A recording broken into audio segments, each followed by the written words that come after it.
ગુજરાતી આપણું ગુજરાત સાથે હું છું સિદ્ધાર્થ ધોળકિયા। મહત્વના સમાચારથી કરીએ શરૂઆત। ધાનેરામાં ધનાધન વરસાદથી દુકાનોમાં ઘૂસી ગયા છે પાણી।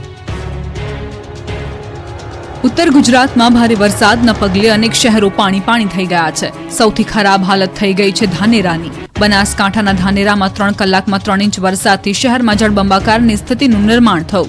ધાનેરાની મુખ્ય બજારમાં જાણે નદી વહેતી હોય તેવા દ્રશ્યો સામે આવ્યા। પાણીની મનમાની એવી જોવા મળી કે વરસાદી પાણી દુકાનોમાં ઘૂસી ગયા। મુખ્ય બજાર પાણી થઈ જતા પાણી છેક દુકાન સુધી પહોંચી ગયા હતા। દુકાનમાં પાણીની એન્ટ્રી થતા વેપારીઓનો સામાન પલળ્યો તો ઠેર ઠેર પાણી ભરાતા વાહન ચાલકો અને રાહદારીઓ મુશ્કેલીમાં મુકાયા। પાણી ભરાતા જનજીવન ઠપ થયું।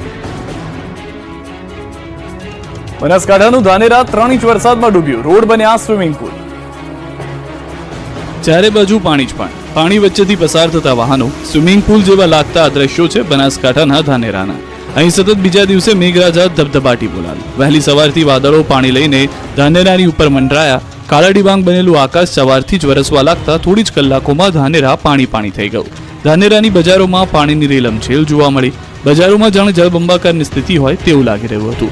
રોડ પર એટલું પાણી ભરાયું કે વાહનોના વ્હીલ ડૂબી ગયા। લોકો પાણી વચ્ચેથી પસાર થવા મજબૂર બન્યા। બીજી તરફ ધાનેરા, ડીસા, થરાદ સહિતના તાલુકામાં પણ ધોધમાર વરસાદ પડ્યો। ધાનેરા સાંચોર નેશનલ હાઈવે પર પાણી ભરાયા। ધાનેરાની તુલસીનગર માર્કેટની દુકાનોમાં આગળ પાણી ભરાયેલા દ્રશ્યો જોવા મળ્યા।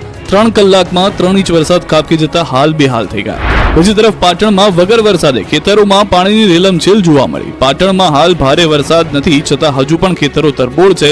સાતલપુરના અબિયાણામાં ખેડૂતોની મુશ્કેલીમાં વધારો થયો। ખેતરોમાં હજુ વરસાદી પાણી ઓસર્યા નથી। ખેતરો પાણીથી લથબથ છે। બનાસ નદીના પાણી અબિયાણાના ખેતરોમાં ફરી વળતા ખેડૂતોની પથારી ફરી ગઈ છે। પાક ડૂબી ગયો છે। ખેતરોના બંધપાડા તોડી પાણી આગળ વધ્યું છે। ધોળકડા બાજુથી આવતી બનાસ નદીનું પાણી અબિયાણા વિસ્તારના ખેડૂતોને મુશ્કેલીમાં મૂકી રહ્યું છે। મહીસાગરના કડાણા ડેમમાં પાણીની આવક 120 ગામને કરાયા એલર્ટ।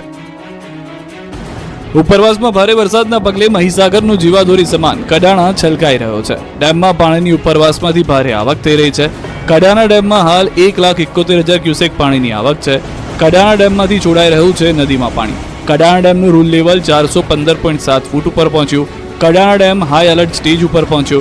ભારે પાણીની આવકને લઈને કડાણા જળાશયમાંથી 1,95,000 ક્યુસેક પાણી ડેમમાંથી છોડાઈ રહ્યું છે। મહીસાગર જિલ્લાને 110 જ્યારે પંચમહાલ જિલ્લાના 10 જેટલા નીચાણવાળા ગામોને એલર્ટ કરવામાં આવ્યા છે તો નદી કાંઠા નજીક તેમજ ડુંબક પુલ પાસે ન જવા તંત્રની અપીલ છે। ડેમ પ્રશાસન દ્વારા મહીસાગર તેમજ ડુંબક પુલ પાસે ન જવા તંત્રએ અપીલ કરી છે। મહીસાગર, પંચમહાલ, ખેડા, આણંદ, વડોદરા જિલ્લાના કલેક્ટરને આ બાબતે પત્ર દ્વારા જાણ પણ કરાઈ છે। સંબંધિત અધિકારીઓને પણ તકેદારી રાખવા સૂચના અપાઈ છે। કડાણા જળાશય દ્વારા મહીસાગર નદીમાં પાણી છોડાતા મહીસાગર નદી ગાંડીતુર બની। આ તરફ ભારે આવક બાદ મહીસાગર નદીનું રૌદ્ર સ્વરૂપ જોવા મળ્યું। અનેક ગામોને એલર્ટ કરી દેવામાં આવ્યા। ભારે વરસાદના પગલે નદીઓ ગાંડીતુર બની છે ત્યારે ખેડાની મહીસાગર નદીનું પણ રૌદ્ર સ્વરૂપ જોવા મળી રહ્યું છે।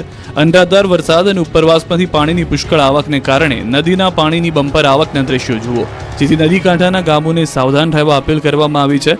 ઠાસરા, ગળતેશ્વરના કાંઠાના ગામોમાં એલર્ટ કરાયા છે। હાલ નદીમાં 3 લાખ ક્યુસેક પાણી છોડાયું છે।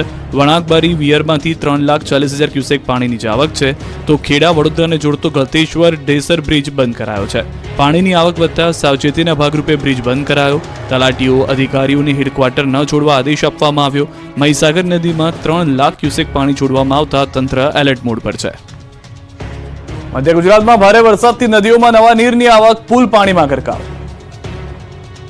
મહીસાગરના કડાણા ડેમમાંથી 21 ગેટ ખોલી 2,30,160 ક્યુસેક પાણી મહીસાગર નદીમાં છોડવામાં આવી રહ્યું છે જેને લઈને લુણાવાડા તાલુકામાં આવેલો ખાનપુર અને મલેકપુરનો જોડતો તાત્રોલી પુલ અવરજવર માટે બંધ કરવામાં આવ્યો છે। દર વર્ષે કડાણા ડેમમાંથી ભારે માત્રામાં પાણી છોડાય છે ત્યારે ડુબક પદ્ધતિથી બનેલો આ પુલ પાણીમાં ગરકાવ થતો હોય છે જેને લઈ વહીવટી તંત્ર દ્વારા આ પુલને અવરજવર માટે બંધ કરવામાં આવ્યો। સ્થાનિકોના મતે પુલ બંધ થતા રહીશોને 20 કિલોમીટર ફરીને જવું પડે છે ત્યારે સ્થાનિકોનો પુલ ઊંચો કરવાની માંગ કરી રહ્યા છે તો પુલ પરથી પાણી પસાર થવાને કારણે પુલના આગળના ભાગમાં 10 ફૂટથી વધુ ગાબડું પડ્યું છે જેને લઈને પણ પુલ પર અવરજવર શક્ય નથી ત્યારે પોલીસ દ્વારા ચુસ્ત બંદોબસ્ત રાખી બેરિકેડ મૂકી રસ્તો બંધ કરવામાં આવ્યો છે। છોટાઉદેપુર જિલ્લાના નસવાડીના રાનેડાના ગ્રામજનો અને વિદ્યાર્થીઓ મુશ્કેલીમાં મુકાયા। 400 લોકોની વસ્તી ધરાવતા રાનેડા ગામના મુખ્ય રસ્તા પર પાણી ભરાયા તેથી ગ્રામજનો ડુંગર ચડીને જીવના જોખમે પસાર થવા મજબૂર બન્યા છે। શાળાએ ગયેલા બાળકો પાણીના કારણે ઘરે પરત ન ફરી શકતા ગ્રામજનોએ ડુંગર પર ચડી બાળકોને બચાવી સહી સલામત ઘરે પહોંચાડ્યા। સ્થાનિકોએ ગામને જોડતા મુખ્ય રસ્તા પર ઊંચો સ્લેબ ડ્રેન બનાવવાની માંગ કરી। તંત્રના બાબે સ્થાનિકો 3 કિલોમીટર સુધીના ડુંગરાના રસ્તેથી જવા મજબૂર બન્યા છે। ડભોઈના ગામડામાં ફરી વળ્યા ઢાઢર નદીના પાણી, ડભોઈ વાઘોડિયા રોડ બંધ। વડોદરા જિલ્લાના વાઘોડિયા નજીક આવેલા દેવ ડેમમાં સતત પાણીની આવકના કારણે છલકાવાની સ્થિતિ છે અને તે બાબતને ધ્યાને લઈ નદીના કિનારે આવેલા 16 ગામના લોકોને સાવચેત કરવામાં આવ્યા છે। ડભોઈ નજીક ઢાઢર નદીમાં ફરી એકવાર પૂરની સ્થિતિ સર્જાઈ છે। ઉપરવાસમાં વરસાદને પગલે ફરી દેવ ડેમમાંથી પાણી છોડાયું। ડભોઈના દંગીવાડા, કબીરપુરા, નારણપુરા, બાંબોદ સહિત કરાલીપુરા ગામના મુખ્ય માર્ગો ઉપર ગોઠણસમાં પાણી ભરાયા। સિઝનમાં ચોથી વખત ઢાઢર નદીનું રૌદ્ર સ્વરૂપ જોવા મળ્યું। 7 જેટલા ગામના મુખ્ય માર્ગ ઉપર પાણી ફરી વળતા સંપર્ક તૂટ્યો। ઢાઢર નદીમાં પૂરથી જનજીવન પ્રભાવિત થયું। ઢાઢર નદીના પાણી કરાલીપુરા રોડ ઉપર ફરી વળતા ડભોઈ વાઘોડિયા રોડ બંધ થયો। વહેલી સવારે નોકરી તેમજ કોલેજ જતા સંખ્યાબંધ રાહદારીઓ મૂંઝવણમાં મુકાયા। વડોદરા જિલ્લા આપત્તિ વ્યવસ્થાપન મંડળ દ્વારા પરિસ્થિતિ ઉપર નજર રાખવામાં આવી। આપત્તિના સમયે 1077 નંબર ઉપર સંપર્ક કરી શકાય છે। બીજી તરફ દાહોદની માછણ નદીમાં નવા નીરની આવક થઈ છે। માછણ નદી ત્રીજી વાર ઓવરફ્લો થઈ। લીંબડી મહાદેવ મંદિર પાછળ આવેલ માછણ નદીમાં નવા નીરની આવક થતા ખેડૂતો ખુશ થયા। ઉપરવાસમાં પડેલા વરસાદને કારણે માછણ નદીમાં ધસમસતા પાણી આવ્યા। એક મહિનામાં ત્રીજી વાર લોકોને કોઝવે પરથી પસાર થવું પડ્યું। અરવલ્લી પંથકમાં મેઘરાજાની સટાસટી, રોડ પર વહેતા થયા પાણી। ઉત્તર ગુજરાતમાં ભારે વરસાદ વરસી રહ્યો છે ત્યારે અરવલ્લી પંથકમાં પણ સવારથી જ અનરાધાર વરસાદ વરસ્યો।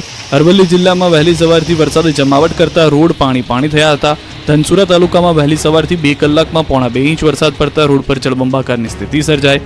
મોડાસા નડિયાદ હાઈવે પર પાણી ભરાતા લોકો ફસાયા। વાહન ચાલકો કલાકો સુધી ફસાયા। નીચાણવાળા વિસ્તારમાં પણ પાણી ભરાતા લોકો હેરાન થયા। વરસાદને કારણે અંબાજી જતા પદયાત્રીઓને હાલાકી થઈ હતી। આ તરફ મહેસાણા પંથકમાં પણ મુશળધાર વરસાદ વરસ્યો।